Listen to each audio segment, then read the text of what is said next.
Selanjutnya, Dana Moneter Internasional atau IMF memangkas prospek pertumbuhan ekonomi global di tahun 2023 dari 2,9% menjadi 2,7%. Meski masih dalam jalur positif, IMF memprediksi sebanyak 31 negara diperkirakan akan masuk ke jurang resesi pada tahun 2023.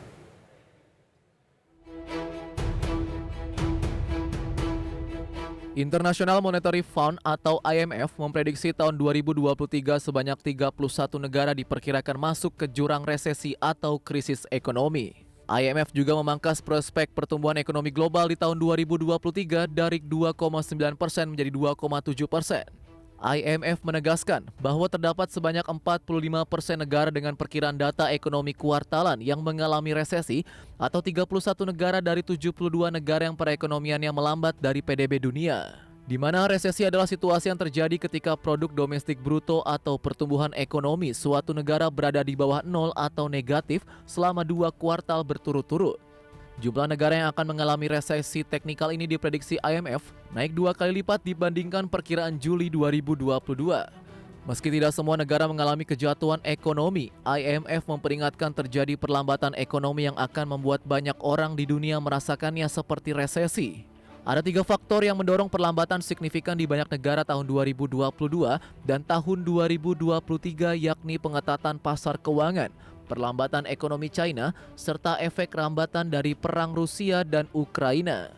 Di sisi lain, prediksi IMF untuk pertumbuhan ekonomi Indonesia kali ini kembali memangkas proyeksi pertumbuhan ekonomi pada tahun 2023 menjadi hanya 5%.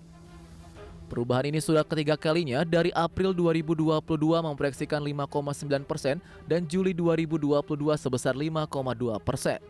Sementara untuk tahun ini, IMF memproyeksikan pertumbuhan ekonomi Indonesia berada di angka 5,3%.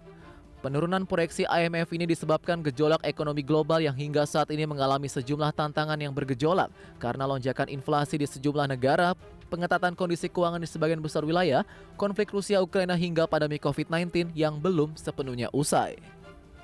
Meski begitu, pertumbuhan ekonomi Indonesia tahun 2023 diproyeksi lebih baik dari China maupun banyak negara maju lainnya.